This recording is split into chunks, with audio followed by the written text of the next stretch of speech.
여러분 안녕하십니까? 팡터바 37번째 시간입니다. 오늘은 마태복음 9장 1절부터 8절까지 있는 말씀을 여러분과 함께 생각하도록 하겠습니다. 그 중풍병자 한 사람을 예수님께, 가버나움에 계신 예수님께 친구들이 혹은 사람들이 이제 데리고 왔어요. 예수님께서 그걸 고치신 유명한 그런 사건이죠. 마태복음을 보면은 이제 주님이 가나라에서 다시 가버나움으로 오셨잖아요.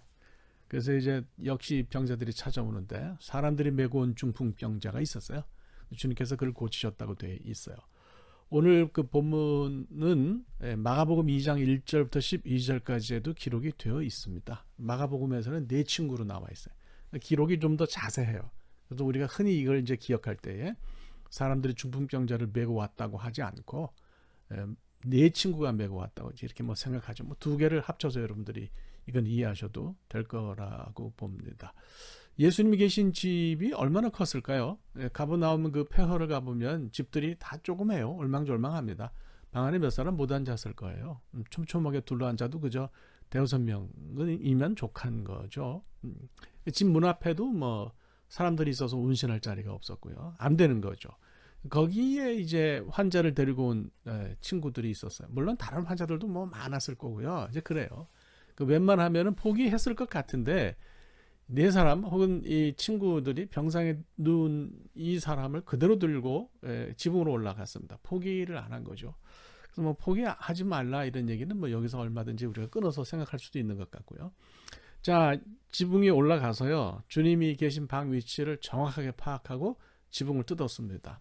뭐 당시 그 이스라엘 집 지붕은 대부분 평평한 슬라브 그런 스타일이고 나무로 틀을 짜고 이제 회를 발랐어요. 그러니까 뭐 맘만 먹으면 뚫는 게 불가능하지는 않았을 텐데 쉬운 건 아니었어요. 왜냐하면 회가 이게 오래되면 콘크리트보다 더 딱딱해지거든요. 근데 그걸 뚫었다는 것은 뭐 엄청난 얘기인데 이제 거기 구멍을 지붕에 뚫고 그리로 이제 줄에 이제 그 친구를 매달아서 내려서 주님께서 이제 그걸 고치셨다 그런 얘기죠.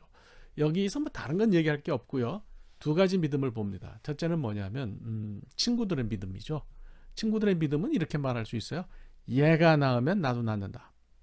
이야기를 좀 잘 읽어봅시다. 누가 나음을 얻은 것 같아요? 얼핏 보면 중풍병자가 나음을 얻은 것 같아요. 그건 뭐 확실을 합니다. 그러면 그를 달아내린 친구들 마가복음에 의하면 네 명은 어땠을까?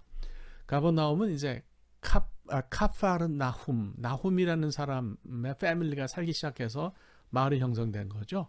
그러니까 뭐 조그만 어촌이었다고 보여지고요. 갈릴리의 그 조그만 어촌에 사는 사람들의 삶이 얼마나 어려웠겠습니까? 삶이 힘겨웠을 거예요. 그 중에 살던 사람 우리가 잘 알죠. 한 사람 누굽니까? 베드로예요. 베드로의 삶을 통해서 그와 흡사한 삶을 살던 그 중풍병자 친구들의 삶을 짚어볼 수 있을 것 같아요. 우리가 누가복음 5장을 읽어보면은 베드로가 밤새 그물을 내렸지만은 물고기를 잡지 못했다는 말씀이 있습니다. 하루 벌어서 하루 먹고 사는 거거든요. 그 사람들은. 그런데 그 허탕 쳤어요. 참 얼마나 안타까웠을까. 그러니까 베드로가 예수님 말씀을 따른 것도 이유가 있는 거예요. 환한 아침에 밤새도록 뭐 고기는 새벽에는 없잖아요. 예, 환한 아침에 뭐 밤새 고기를 못 잡았는데 다시 그것도 깊은 곳에 뭐 수초가 있는 얕은 물고기가 사는 얕은 곳에 던지라는 것도 아니고 물고기가 없는 깊은 곳에 가서 그물을 던지라고 하는 말씀은 말도 안 되는 말씀인데 베드로의 믿음도 훌륭하지만 기본적으로는 그만큼 베드로가 절박했다. 저는 그렇게 이걸 읽습니다. 얼마나 절박했으면 예수님이 하신 말도 안 되는 얘기에 가서 그물을 던질 생각을 했을까. 이 부분을 읽으면 저는 마음이 좀 아픕니다. 그 친구들의 삶도 베드로하고 비슷했을 거라고 보여집니다. 뭐 육신은 멀쩡했을지 모르지만은 마음이 병들었을 가능성이 높은 거예요. 그렇죠? 예. 그런데 그런 사람들이 자기 친구가 중풍병에 걸리니까 악착같이 막 지붕 위까지 올라가서 그걸 뚫으면서까지 그렇게 했던 것을 친구를 고쳤던 것을 볼 수가 있어요. 신약학자들은 친구들의 믿음으로 예수님이 병자를 고쳤다는 데 주목했어요. 오늘 본문 말씀 보면 그렇게 되어 있거든요. 9장에 보면은 이게 몇 절인가요? 예수님께서 2절 말씀 보면 침상에 누운 중풍병자를 사람들이 데리고 오거늘 예수께서 그들의 믿음을 보시고 그랬어요. 그러니까 그들이라는 것이 뭐예요? 믿음은 내가 가져야 구원을 받는 건데 내 친구들이 믿음을 가지면 구원을 받아요? 그래서 그들의 믿음은 무엇이었을까요? 이런 거 아니겠어요? 얘가 나으면, 병자가 나으면 내 삶도 낫는다. 뭐 그런 거 아니겠어요? 퍽퍽하고 불평 가득하고 소망 없는 그런 상처받은 삶에 지친 그들도 이런 것들이 치료받을 것이라고 하는 믿음 아니었겠나 이런 생각이 듭니다.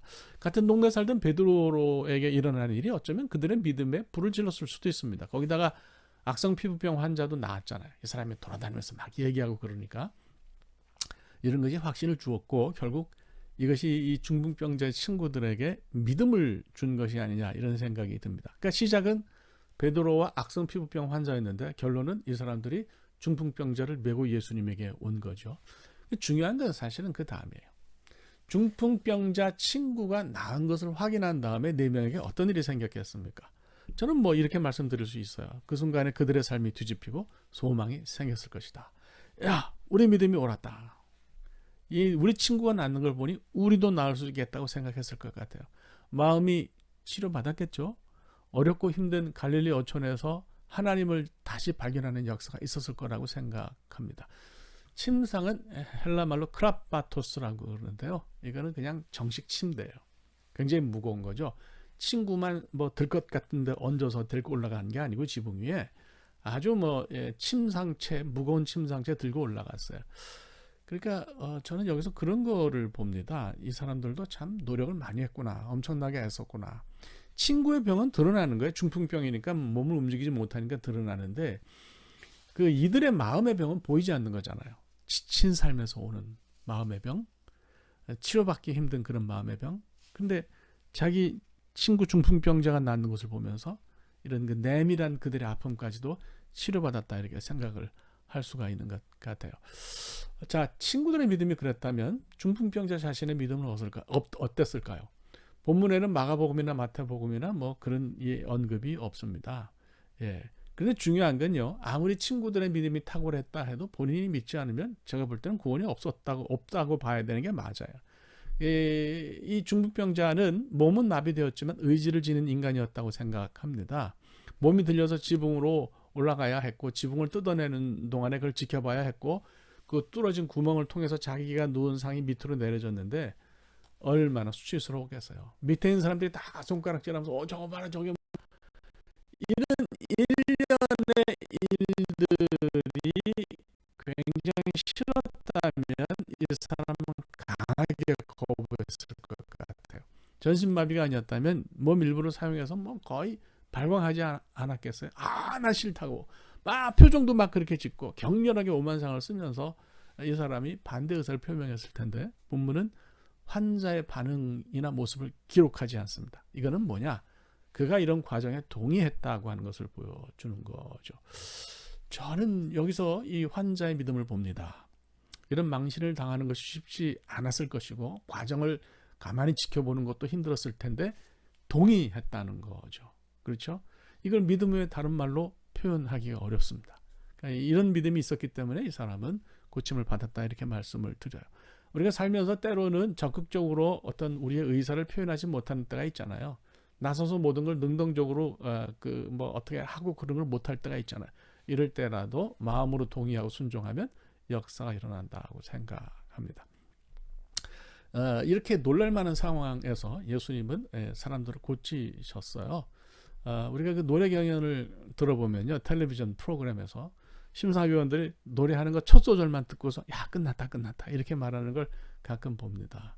뭐든지 첫 마디가 그만큼 중요한 거죠. 말도 그렇고 노래도 그렇고요. 오늘 본문을 보면 주님께서 이 사람들이 친구들이 중풍병자를 데려왔을 때 처음으로 하신 말씀이 있어요. 뭐라 그럽니까? 작은 자야. 이게 무슨 말이에요? 작은 자야는 테크논인데요. 어린아이나 쓸모없는 사람을 가리키는 말이 아니고 선생이 제자를 흔히 부르는 그런 표현이에요. 또 친밀한 관계에서 애정을 담아 부르는 그런 표현이에요. 우리말식으로 좀 손가락 오그라드는 표현을 하면 자기야 뭐 이런 거예요. 그러니까 친구들과 병자의 믿음을 보시고 애정으로 아주 그 친근한 표현으로 그를 부르신 것을 볼 수가 있어요. 그리고 고치신 거죠.